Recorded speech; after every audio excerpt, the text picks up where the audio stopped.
السلام علیکم، مرحبا، خدا مراول اینڈ ویلکم ٹو مائی فلو۔ کیسے ہیں آپ سب؟ امید ہے سب خیریت سے ہوں گے۔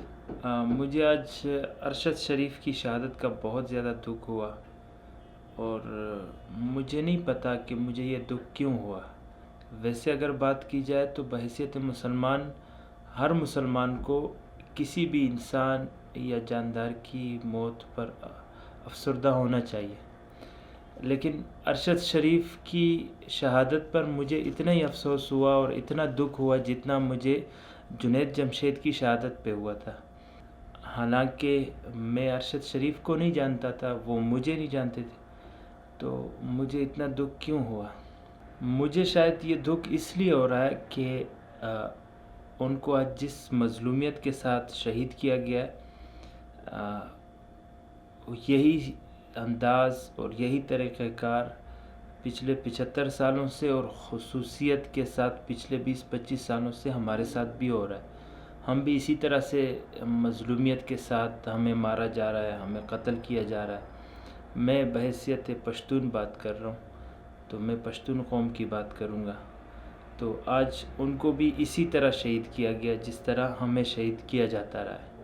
حالانکہ ان کے بہت سارے تجزیے ہمارے خلاف رہے ہیں، پشتونوں کے خلاف رہے ہیں، لیکن ان میں سمجھتا ہوں ان کا کوئی قصور اس لیے نہیں تھا کہ وہ ملک کی حمایت کر رہے تھے، اور جن کی حمایت میں وہ ہماری مخالفت کر رہے تھے تو ان کو یہ باور کرایا گیا تھا، بلکہ ہم سب کو یہ باور کرایا گیا تھا کہ وہ لوگ اس ملک کے خیر خواہ ہیں۔ تو ظاہر ہے وہ اگر ملک کے ساتھ تھے تو انہوں نے انہی کی حمایت کرنی تھی جن کو وہ سمجھتے تھے کہ یار یہ ملک کے خیر خواہ ہیں۔ حالات بدلے، وقت بدلا، اور پھر ان لوگوں کے انٹرسٹ چینج ہوئے، ان کی خواہشات چینج ہوئی، ان کا نظریہ تو خیر تھا ہی نہیں، لیکن ان کی دلچسپی چینج ہوئی۔ تو ان کی دلچسپی ملک کی حمایت یا ملک کے ساتھ نہیں تھی، حالانکہ ارشد شریف اپنے وہ اسی فارمولے پر چل رہے تھے کہ انہوں نے کسی طرح سے اس ملک کی حمایت کرنی ہے۔ لیکن جب ان طاقتور لوگوں کی انٹرسٹ اور ارشد شریف کا انٹرسٹ آپس میں ٹکرائے تو پھر نتیجہ یہ ہوا جو آج ہمارے ساتھ یا جو ہم نے دیکھا آج۔ اور ارشد شریف کو آخر میں ملک چھوڑنا پڑا، پھر ملک چھوڑ کر بھی وہ دبئی میں رہے تو ان کو دبئی سے بھی نکلوایا گیا، پھر وہ کینیا گئے، کینیا میں بھی ان کے ساتھ یعنی ان کو نہیں رہنے دیا گیا۔ وہ کہتے ہیں نا زمین تنگ کر دی جاتی ہے، تو یہ زمین تنگ کرنا بھی ہم نے دیکھا ہے۔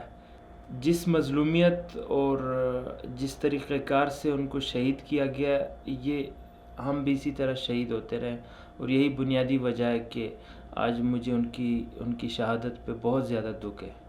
تو میں اور تو کچھ نہیں کر سکتا، میں یہاں پردیس میں بیٹھ کے دعا ہی کر سکتا ہوں ان کے لیے، اور یہی دعا کروں گا کہ اللہ تعالیٰ ان کے اہل خانہ کو صبر عطا فرمائے، اور اس دکھ کا کیونکہ ہمیں اندازہ ہے یہ کس طرح کا دکھ ہوتا ہے، اور یعنی کسی نے ان کی پچھلی قربانیوں کا بھی پاس نہیں رکھا، ان کے خاندان کی، ان کے بھائی کی، ان کے والد کی اس ملک کے لیے کتنی قربانیاں ہیں، لیکن پتہ نہیں کیا۔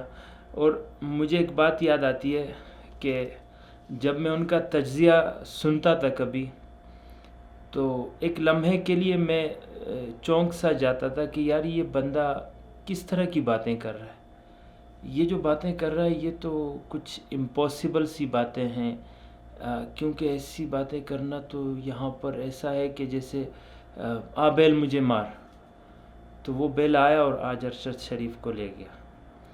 تو بہرحال اللہ تعالیٰ ان کے اہل خانہ کو صبر عطا فرمائے، اور اللہ تعالیٰ ان باقی صحافیوں کو ہمت دے کہ ان کا انتقام لے سکے۔ یہ میں ایک سیدھی سی بات کروں گا، یہ خواہ کے ڈگوسلوں سے کچھ نہیں ہوتا، کچھ کرنے کا وقت ہے۔ اگر آپ لوگوں نے بھی ارشد شریف کی طرح شہید نہیں ہونا اور اسی مظلومیت کے ساتھ اور بے دردی کے ساتھ شہید نہیں ہونا تو آپ کچھ کرو۔ اب دیکھتے ہیں آپ لوگ کیا کر سکتے ہو۔ تو ہماری دعائیں سارے صحافیوں کے ساتھ بھی ہے اور ان کے اہل خانہ کے ساتھ بھی ہے، اور ہم دعا ہی کر سکتے ہیں اور کچھ نہیں کر سکتے۔ تو یہ تھی آج تک کی کہانی، ملتے ہیں انشاءاللہ اگلے کسی ولاگ میں، تب تک کے لیے اللہ حافظ، السلام علیکم ورحمۃ اللہ۔